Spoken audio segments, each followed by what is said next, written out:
গল্প কবিতা পাঠে সকলকে স্বাগত জানিয়ে শুরু করছি আজকের গল্প দুর্ঘটনা। লেখক নারায়ণ গঙ্গোপাধ্যায়। কেবিনের সামনে ডেক চেয়ারে বসে পড়তে পড়তে মনোযোগটা বারে বারে বিচ্ছিন্ন হয়ে যাচ্ছিল। স্টিমার চলতে শুরু করে দিয়েছে। কাঠের চাকায় উঠছে আহত জলের ক্ষুব্ধ আর ক্রুদ্ধ গর্জন। কচুরিপানার ঝাঁক ছিন্ন ভিন্ন করে আর জলে সমুদ্রের ঢেউ জাগিয়ে স্টিমার এগিয়ে চলেছে। সকালের রোদে নদীর জল কাচের গুঁড়োর মতো জ্বলছে।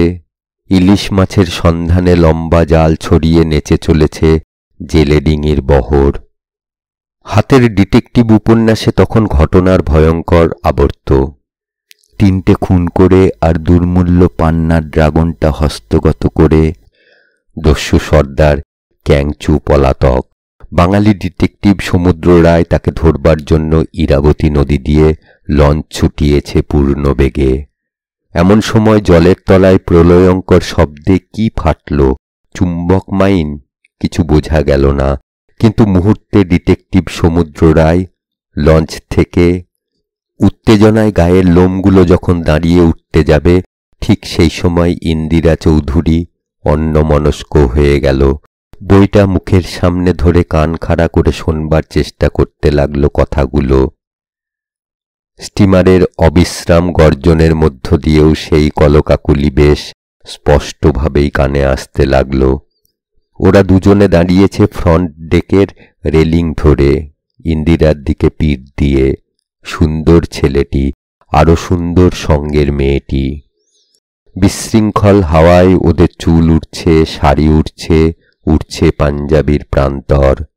বাতাসে ভাসছে একটা মৃদু মধুর সুরভি। ওরা এখন নিজেদের মধ্যে নিমগ্ন। সত্যি বড্ড খিদে পেয়েছে। ছেলেটির গলা। মেয়েটি ধমক দিলে, তুমি বড্ড পেটুক বিভাস। স্টিমারে উঠবার আগে অতগুলো খেয়ে এলে না রেস্তোরাঁ থেকে? এখন আবার খেলে অসুখ করবে না? না, কিছুতেই না। ছেলেটি জোর গলায় প্রতিবাদ করলে, জানো আমি ডাক্তার, আমাদের কখনো অসুখ করে না। সত্যি ইলু, তোমার টিফিন ক্যারিয়ারের গলদা চিংড়িগুলো। আবার ইলু অথবা ইলা এবার কড়াভাবে শাসন করে দিলে, ফের গলদা চিংড়ির নাম করেছ কি? টিফিন ক্যারিয়ার শুদ্ধ নদীতে ফেলে দেব। 10টার আগে এক টুকরো কিছু খেতে পাবে না। ডাক্তার, ছাই ডাক্তার তুমি, এমবি পাশ করেছ খালি মানুষ মারতে। শাসিত হয়ে বিভাস চুপ করে রইল। বোঝা গেল গলদা চিংড়ির ব্যাপারে সে নিরাশ এবং মনক্ষুণ্ণ হয়েছে। ইলা কোমল স্বরে বললে, সত্যি লক্ষ্মীটি, রাগ করো না, তোমার জন্যে খাবার আনা হয়েছে, তুমিই তো খাবে। আমি বলছিলাম। স্টিমার বাঁক ঘুরছে একটা। অসতর্ক নৌকাগুলোকে জানান দেবার জন্য প্রচণ্ড গভীর রবে বাঁশি বাজিয়ে দিলে দুবার। কয়েকটা কথা তার মধ্যে হারিয়ে গেল। বাকি কথাগুলো তেমনি অখণ্ড মনোযোগে শুনে যেতে লাগল ইন্দিরা। নিজের ব্যর্থ শূন্য জীবনটা পরিপূর্ণ যৌবন সৌন্দর্যের দিকে তাকিয়ে এখনো মাঝে মাঝে লোলুপ হয়ে ওঠে। ইলা বলে যাচ্ছে, আচ্ছা, একটুকু কি রোমান্স নেই তোমার? বিয়ের পরে হানিমুন করতে চলেছ, কোথায় ভালো ভালো কবিতা মনে পড়বে? তা নয় গলদা চিংড়ি আর গলদা চিংড়ি। বোঝো না, মানুষ কেটে কেটে ভয়ানক রিয়ালিস্টিক হয়ে গেছি। এখনো কবিগুরুর কবিতা মনে পড়ে বই কি, কিন্তু সে হচ্ছে পাক প্রণালীর মতে করো তুমি রন্ধন, যেন ইহা প্রণয়ের সব সেরা বন্ধন। চামড়ার মতো যেন না দেখায় লুচিটা, স্বরচিত বলে দাবি নাহি করে মুচিটা। পাতে বসে পতি যেন নাহি করে ক্রন্দন। ওরে অকৃতজ্ঞ, কবে তোমাকে চামড়ার মতো লুচি খাইয়েছি? অনেক দিন। মিথ্যেবাদী ছোট লোক। ইলার ঝংকার, তারপর খানিকটা দাম্পত্য কলহ, এক ঝলক মিষ্টি হাসি। সকালের রোদ, নদীর জল, নীলাঞ্জন আকাশ, স্টিমারের চাকায় জলের গর্জন, সব মিলে অপরূপ এক টুকরো লিরিক কবিতা। স্কুল মিস্ট্রেস কুরুপা মিস ইন্দিরা চৌধুরীর বুকের ভেতরটা অকারণে পুড়ে যাচ্ছে। রক্তের মধ্যে একটা চাপা আক্রোশ, স্টিমারের প্যাডেলের মতো অশ্রান্ত ঘাত প্রতিঘাত। গালে মুখে যেন একরাশ রক্তকণিকা এসে ঝিঁঝি করছে। কোন ফাঁকে হাত থেকে রোমাঞ্চকর ডিটেকটিভ উপন্যাসটা খসে পড়ল। ওদের কাছে এখন সমস্ত পৃথিবীর রঙই আলাদা। আকাশ, বাতাস, নদীর জল আর স্টিমারের বাঁশিতে যেন সানাইয়ের সুর উঠছে। শরতের রোদে দিগন্তটা যেন বাসন্তী রঙের শাড়ি পরে অবগুণ্ঠিতা নববধূর মতো এসে দাঁড়িয়েছে ওদের দৃষ্টির সামনে।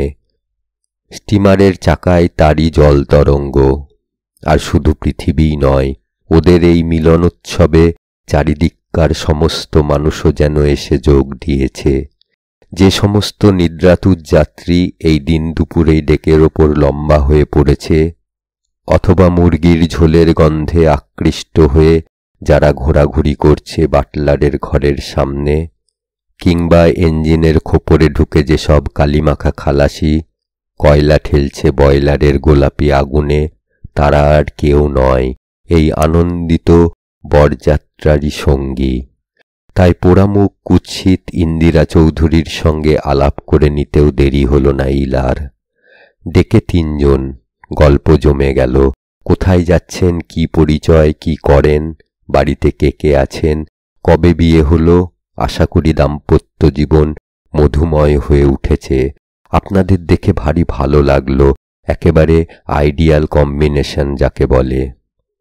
বিকেল হয়ে এসেছে, নদীর জলে ছড়িয়ে পড়েছে রাঙা আলো। ইলার সুন্দর মুখে সেই আলো এসে অপরূপ মায়া ছড়িয়ে দিলে, আর সেই দিকে একবার চোখ বুলিয়ে গল্প শুরু করলে ইন্দিরা। জানতে চেয়েছেন আমার মুখটা এমনভাবে পুরল কি করে। ওটা নিতান্ত অ্যাক্সিডেন্ট, কিন্তু ও কথা থাক, একটি মেয়ের গল্প বলি শুনুন। মনে করে নেবেন এটা সত্যি সত্যি গল্প, এর মধ্যে বাস্তব কিছু নেই। বিভাস আর ইলা একবার দৃষ্টি বিনিময় করে নিলে, অর্থাৎ নিজের জীবনের কথাই বলতে যাচ্ছে ইন্দিরা। আত্মচরিত অথবা বাস্তব ঘটনা বলবার রেওয়াজই এই, গোড়াতেই তাকে অস্বীকার করে নিতে হবে। ইন্দিরা বললে, হ্যাঁ নিতান্তই গল্প, স্টিমারে এর শুরু, স্টিমারেই এর শেষ, সুতরাং এর কিছুই বিশ্বাস করবেন না, মনে করবেন শুধু সময় কাটানো ছাড়া এর আর কোনো উদ্দেশ্য নেই। ইলার চোখ জলজল করছে আগ্রহে। বিভাস তাকিয়ে আছে সকৌতুক দৃষ্টিতে। দুজনেই সমস্বরে জবাব দিলে, আচ্ছা বলুন আপনার গল্প। স্টিমার চলেছে পূর্ণ বেগে, আকাশে ম্লান হয়ে আছে আলো। দুপাশের গ্রামগুলো যেন স্বপ্নের এক এক টুকরো ছবির মতো দেখাচ্ছে। উড়ে চলেছে গাংশালিকের ঝাঁক, মাছরাঙারা পান্নায় গড়া হালকা দেহ নিয়ে ঝুপঝুপ করে ছোঁ মারছে জলে। জেলেদের জালে রূপোর মতো ঝলকাচ্ছে ইলিশ মাছ।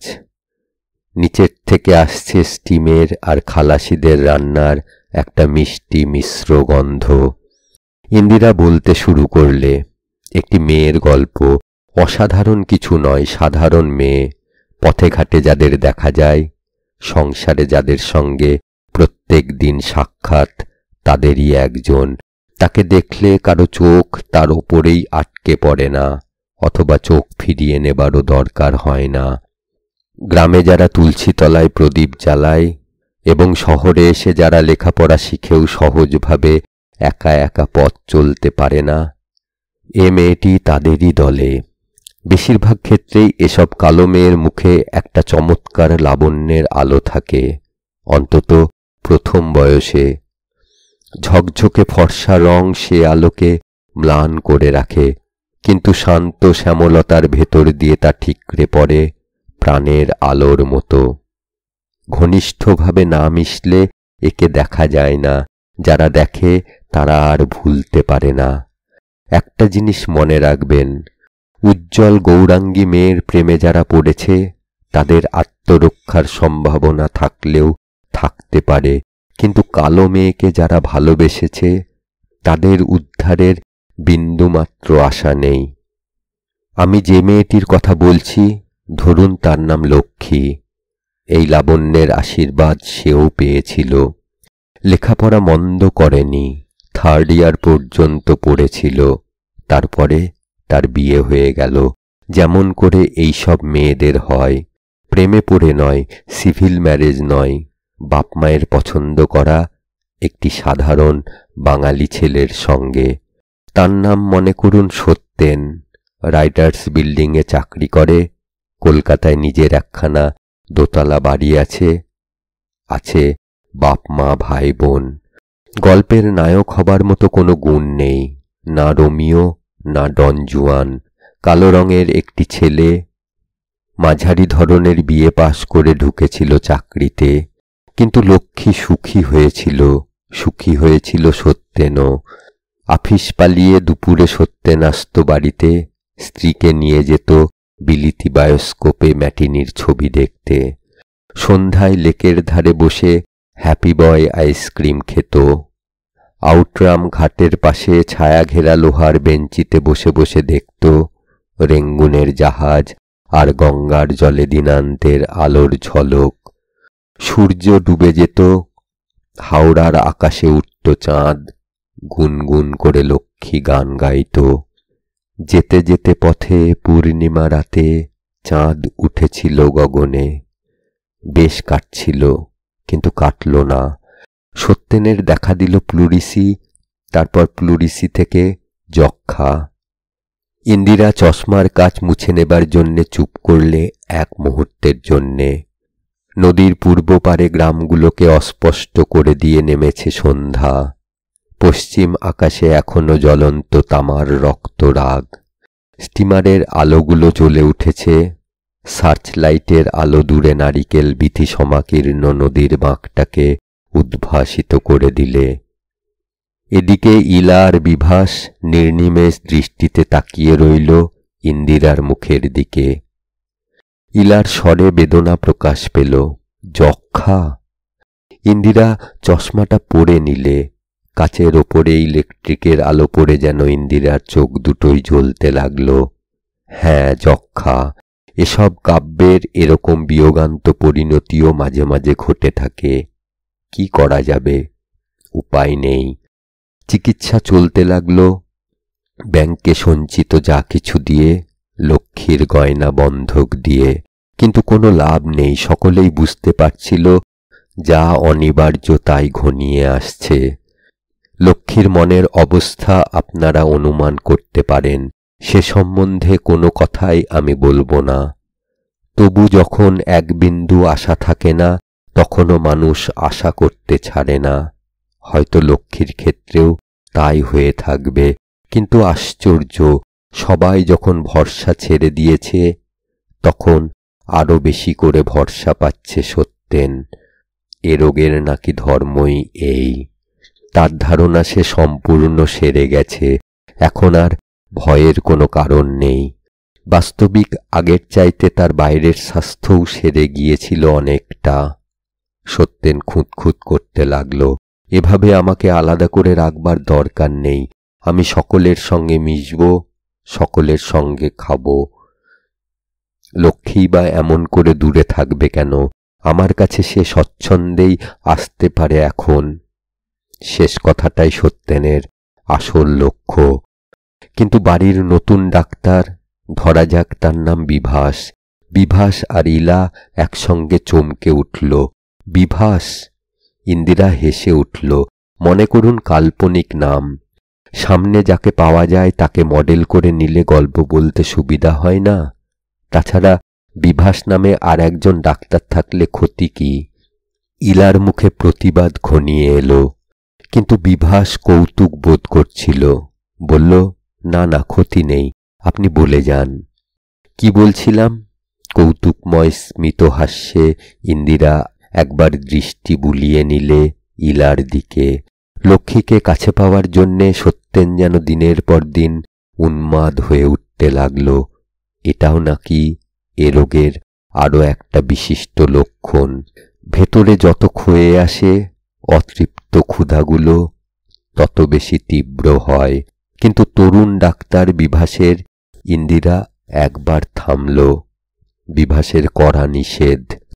যে কোনো রকম উত্তেজনা রোগীর পক্ষে মারাত্মক, সুতরাং লক্ষ্মীর স্বামী সম্ভাষণের অধিকার ছিল না।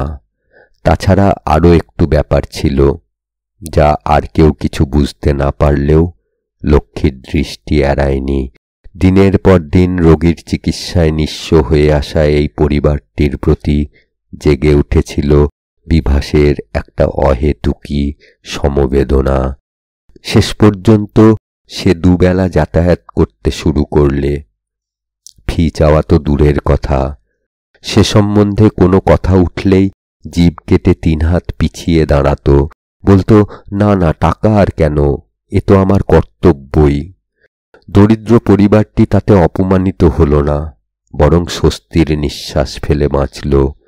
কিন্তু নতুন ডাক্তার, বিশেষ করে তরুণ ডাক্তারদের কর্তব্যবোধ ক্ষেত্র বিশেষে মাঝে মাঝে মারাত্মক হয়ে ওঠে।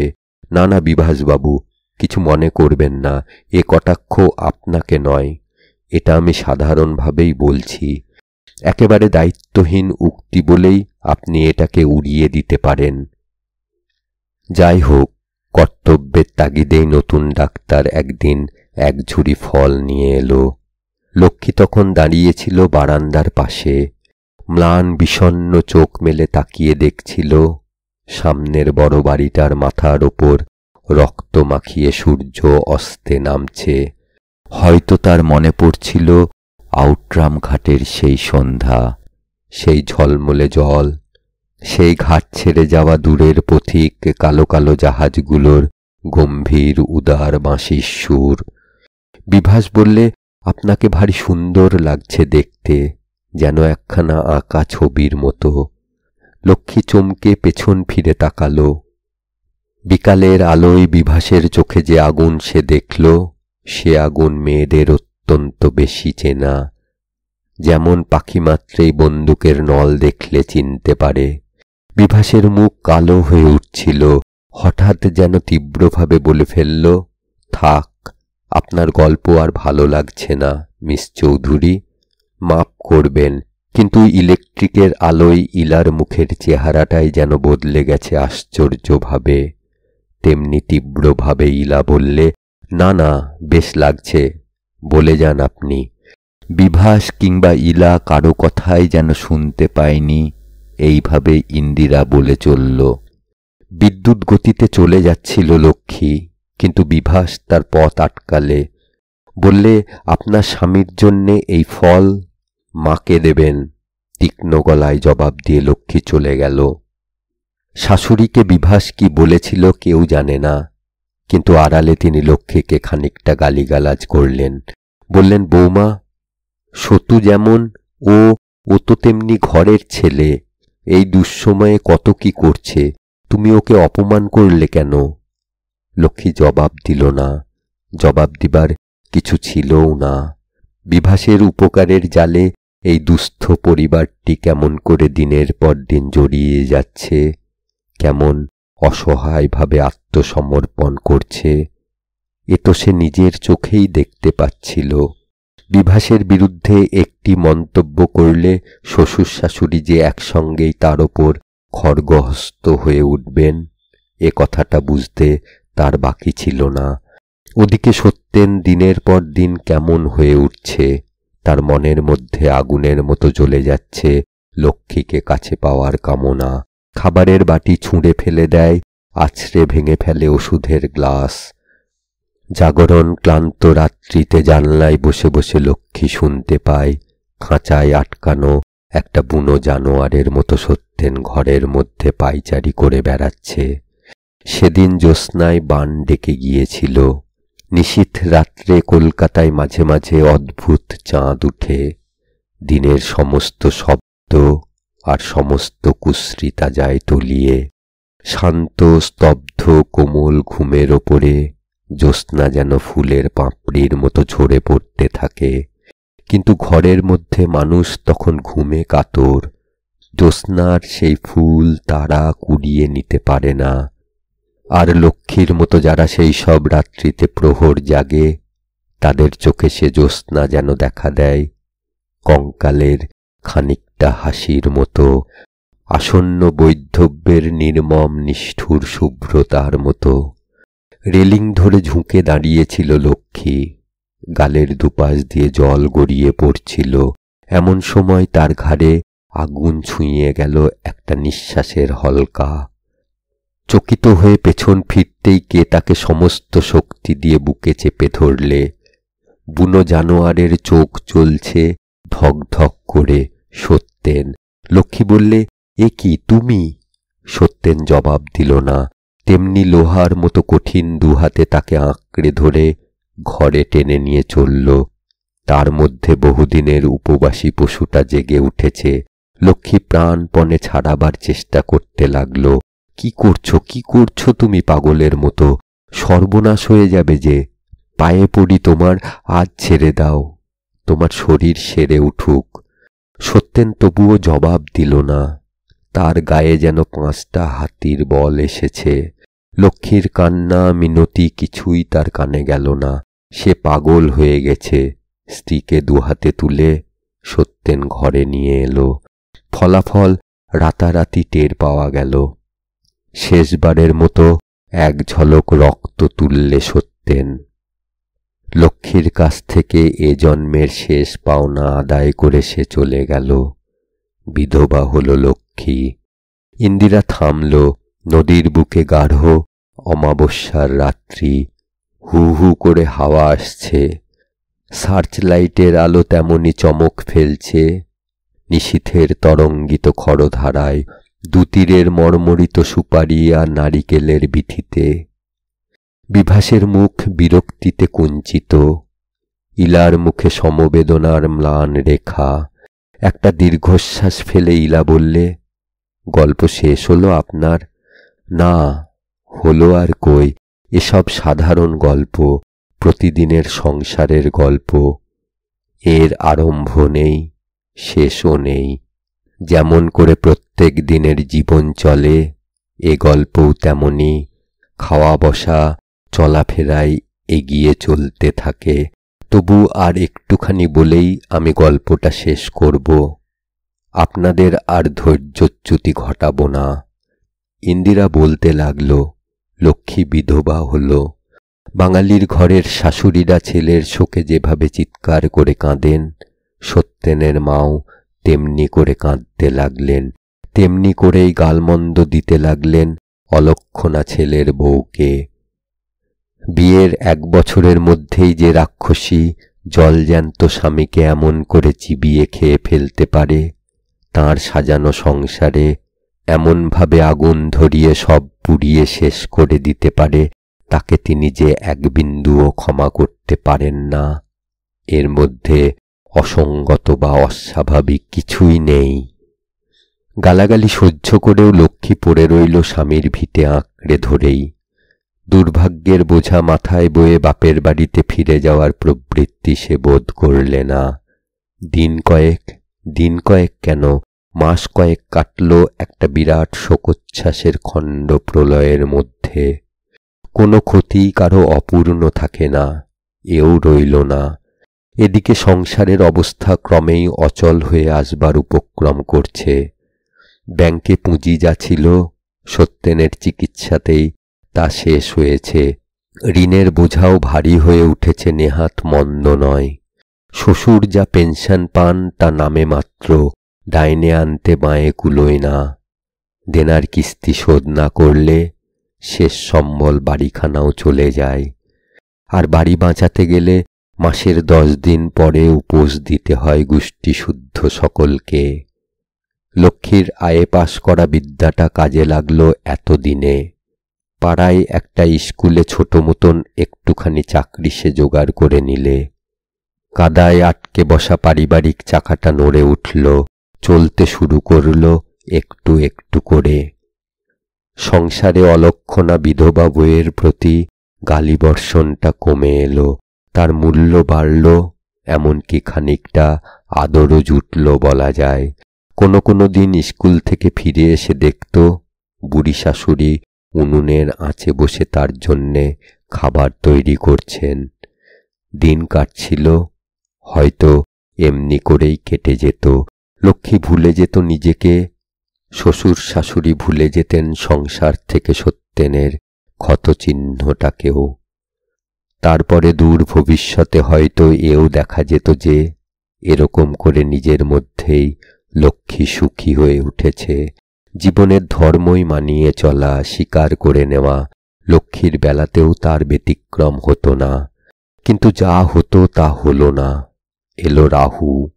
কর্তব্যপরায়ণ ডাক্তার বিভাস সত্যেনের মৃত্যুর পরেও এ বাড়িতে তার কর্তব্যকে ভুলতে পারল না। সত্যেনের জন্যে আর ফলের ঝুড়ির দরকার নেই, কিন্তু শাশুড়ির জন্যে আছে। বুড়ো বয়সে মিষ্টি খাবার লোভ হয় মানুষের। বিভাস বাক্স বোঝাই করে ভালো ভালো সন্দেশ আমদানি করতে লাগল। বিজয়ার দিনে অকারণে 10 টাকার নোট দিয়ে শ্বশুরকে প্রণাম করে গেল। তিনি আপত্তি করলে বিভাস ম্লান মুখে বললে, আমাকে এমন পর করে দেখছেন কেন? সত্যেন আমার বন্ধু ছিল, তার শূন্য জায়গাতে আমার কি এতটুকু দাবি নেই? বেশ গুছিয়ে কথা বলতে পারে বিভাস। শ্বশুরের চোখে জল এলো। তিনি বললেন, না বাবা, একজন গেছে, তার জায়গায় তোমাকে পেয়েছি খানিকটা অন্তত। তোমাকে কি পর ভাবতে পারি কখনো? কিন্তু সত্যেনের সব শূন্য স্থানেই বিভাস নিজেকে প্রতিষ্ঠা করবার চেষ্টা করতে লাগল, এমনকি লক্ষ্মীর ক্ষেত্রেও। শ্বশুর শাশুড়ি কিছু বুঝতে পারছিলেন কিনা তা কে জানে। যদিও বুঝে থাকেন, তাহলেও বোধ হয় তখন তাদের করবার কিছু ছিল না। দারিদ্র্য আনে অপরিহার্য ক্ষুদ্রতাকে বহন করে, আনে লোভ। আরো বিশেষ করে সে দারিদ্র্য যখন অসহায়, নতুন আশ্বাস আর নতুন উৎসাহে বুক বেঁধে চলবার ক্ষমতা যার নেই, সে চোখ বুজেই কোনো একটা অবলম্বনকে আশ্রয় করতে চায়। সেটা দড়ি কিংবা সাপ, একটা কিছু হলেই হলো। সাময়িক আশ্বাসটাই তার পক্ষে বড় কথা। লক্ষ্মী তখন শোনেনি, পরে জেনেছিল বিভাস শ্বশুরকে নাকি 300 টাকা ধার দিয়েছে এবং সে টাকা ফেরত পাবার জন্যে তার কিছুমাত্র তাগিদ নেই। এমন হয়তো হতে পারে যে এই পরিবারটির উপরে বিভাসের খানিকটা মায়া বসে গিয়েছিল, কিন্তু দিনের পর দিন তা থেকে প্রত্যক্ষ হয়ে উঠেছিল তার লক্ষ্মীর প্রতি লোভ, একটা অপরিসীম লোলুপতা। আচমকা ঘরে ঢুকে বলে বসত, বৌদি অমন করে বসে আছেন কেন? আসুন না একটু গল্প করি। খানিকটা পরিমাণে স্বীকার না করে উপায় ছিল না বিভাসকে। সে এখন এ বাড়িতে ছোট ছেলের মর্যাদা লাভ করেছে, লক্ষ্মীর পরম স্নেহভাজন দেবর, এবং দেবর হিসেবে খানিকটা বাড়াবাড়ির প্রশ্রয় সে নিশ্চয় পেতে পারে। এ সম্পর্কে কোনো অনুযোগ জানাতে গেলে খানিকটা গালমন্দই লাভ হবে। সেদিন রবিবারের ছুটি। শ্বশুর শাশুড়ি গেছেন গঙ্গা স্নান করতে। ছোট ছেলেমেয়েরা বাইরের ফুটপাতে দাঁড়িয়ে পাশের বাড়িতে ভালুক নাচ দেখছিল। আর স্নান শেষ করে এসে দোতলায় আয়নার সামনে চুল মাজছিল লক্ষ্মী। এমন সময় আয়নায় ছায়া পড়ল। চোরের মতো নিঃশব্দ পায়ে বিভাস ঘরে চলে এসেছে। বললে, বৌদি। রাগে লক্ষ্মীর চোখ মুখ রাঙা হয়ে গেল। আপনি এমনভাবে আমার ঘরে এলেন কেন? কেন আসতে নেই?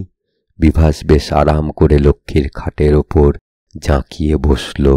সত্যি যতদিন যাচ্ছে বৌদির রূপ তত বেশি খুলছে, যেন তপকৃষা পার্বতী। অসহ্য ক্রোধে লক্ষ্মী বললে, আপনার স্তুতি আমার দরকার নেই। এমন অসময়ে আপনি আমার ঘরে আসবেন না। পাড়ার লোক দেখলে কি ভাববে বলুন তো? কি ভাববে? বিভাসের মুখে শয়তানের হাসি দুলে উঠল। কি ভাববে বলো না লক্ষ্মীটি? সত্যি লক্ষ্মী নামটা তোমার সার্থক। লক্ষ্মী দাঁড়িয়ে দাঁড়িয়ে কাঁপতে লাগল, জবাব দিল না। সত্যেনের জায়গায় এ বাড়িতে আমি পেয়েছি, তার লক্ষ্মীকেই বা পাবো না কেন? বলতে বলতে বিভাস উঠে দাঁড়ালো। তারপর আলগা একটা টান দিয়ে লক্ষ্মীকে একেবারে বুকের ওপরে নিয়ে এলো। মুহূর্তের মধ্যে লক্ষ্মীর সমস্ত শরীরটা আড়ষ্ট হয়ে গেল। মুখ দিয়ে একটা শব্দও বেরুল না। পলকের জন্যে মনে হলো সে যেন মরে গেছে, কিন্তু মুহূর্তের জন্যেই, পরক্ষণেই একটা প্রবল ধাক্কায় বিভাস ছিটকে দেওয়ালের দিকে চলে গেল। সশব্দে ঠুকে গেল তার মাথাটা। বিমূঢ় হয়ে বিভাস তাকিয়ে রইল খানিকক্ষণ। বড় বড় নিঃশ্বাস পড়তে লাগল তার। চাপা কঠিন গলায় জবাব দিলে, বেশ। সেই যে বিভাস লক্ষ্মীর ঘর থেকে বেরিয়ে গেল, 1 মাসের মধ্যে এ বাড়িতে আর পা দিল না। আর লজ্জায় অপমানে বিছানায় লুটিয়ে লুটিয়ে কাঁদতে লাগল লক্ষ্মী। এ কথা কাউকে বলবার নয়, কেউ বিশ্বাস করবে না, বরং বৈধব্যের অপরাধে কলঙ্কের সমস্ত বোঝাটা তারই ঘাড়ের ওপরে চেপে বসবে। কিন্তু বিভাসেরও দিন আসছিল, এলো যথাসময়ে। পাড়ায় ভয়ঙ্কর হাম হচ্ছে, বাড়িতে ছেলেপিলের হয়েছে, লক্ষ্মীরও হলো। যেমন তীব্র জ্বর, তেমনি তীব্র যন্ত্রণা। 3টে দিন সে চোখ মেলেও তাকাতে পারল না, দেখতে পেল না তার চারিদিকে কি ঘটছে বা না ঘটছে। সেই সময়ে নিরুপায় শ্বশুর বিভাসকে ডেকে নিয়ে এলেন। নতুন ডাক্তার, কর্তব্যপরায়ণ, সে ভালো ওষুধই এনে দিলে। প্রেসক্রিপশন করে নয়, নিজের হাতেই ওষুধ নিয়ে এলো। বললে, এইটে মুখে মাখিয়ে দেবেন, হামগুলো তাড়াতাড়ি উঠে যাবে, কোনো স্পটও থাকবে না। মুখে ওষুধের তুলি পড়তেই আচ্ছন্ন অচেতন লক্ষ্মী অসহ্য যন্ত্রণায় উঠে বসল। সমস্ত মুখে কে যেন খানিকটা তরল আগুন বুলিয়ে দিয়েছে। আঙুল লাগতেই সঙ্গে সঙ্গে পোড়া চামড়া উঠে আসতে লাগল। বেরিয়ে পড়ল লাল টকটকে দগদগে ঘা। চিরদিনের মতো বিভৎস ভয়ঙ্কর হয়ে গেল লক্ষ্মী। স্টিমারের বাঁশি হঠাৎ উচ্চকিত হয়ে উঠল। সামনে একটা বন্দরের ওপরে সার্চ লাইটের দীপ্তি পড়েছে। ইন্দিরা উঠে দাঁড়ালো, বললে, এই স্টেশনে আমি নামব। ধন্যবাদ, অনেক আনন্দ পাওয়া গেল আপনাদের সঙ্গে আলাপ করে। ইলা ব্যাকুল হয়ে বললে, দাঁড়ান দাঁড়ান, ঘাটে লাগতে তো আরো কয়েক মিনিট দেরি আছে। তারপরে কি হলো বলুন। সুটকেসটা তুলে নিয়ে ইন্দিরা হাসল। কি আর হবে, বিভাসের নামে কেস করা যেত, কিন্তু প্রমাণ তো করা চাই। ওষুধের শিশিটা যে সেই এনে দিয়েছিল কি করে বলা যাবে। তাছাড়া শ্বশুর শাশুড়িও কি চাইতেন ঘরের কেলেঙ্কারি নিয়ে খবরের কাগজে টানাটানি হয়? তাদের না ছিল টাকা, না ছিল সহায়, নিচে খালাসিদের চিৎকার, হাফিজ হাফিজ। স্টিমার ঘাটে ভিড়েছে, শোনা যাচ্ছে মানুষের কোলাহল। ইন্দিরা বললে, আচ্ছা, নমস্কার। নমস্কার। দোতলার সিঁড়ির মুখে কি ভেবে আবার থেমে দাঁড়ালো ইন্দিরা। মুখ ফিরিয়ে বললে, হ্যাঁ, আর একটা কথা। লক্ষ্মী শেষ খবর পেয়েছে বিভাসের সম্প্রতি বিয়ে হয়েছে, বেশ সুন্দর একটি মিষ্টি মেয়ের সঙ্গে, এই আপনার মতোই অনেকটা। সিঁড়ি দিয়ে তত্তর করে নেমে গেল ইন্দিরা। বিভাস কাষ্ঠ হাসি হাসল। দেখছ ইলু, কি চমৎকার একটা গল্প বানিয়ে। কিন্তু ইলা জবাব দিল না। দু চোখে তীক্ষ্ণ অবিশ্বাসের আগুন ছড়িয়ে কেবিনে ঢুকে সজোরে দরজা বন্ধ করে দিলে। কাতর বিভাস ডাকতে লাগল, ইলা শোনো শোনো। স্টিমার থেকে নেমে ইন্দিরা হেঁটে চলেছে পথ দিয়ে। সত্যিই বানিয়ে বলা গল্প। নিজের সব ভেঙে গেছে বলেই যা কিছু সুন্দর দেখতে পায় তাকেই কি তার ভাঙতে ভালো লাগে? তার মুখখানা পুড়ে গিয়েছিল কোনো ডাক্তারের অ্যাসিডে নয়, একটা স্টোভ দুর্ঘটনাতেই।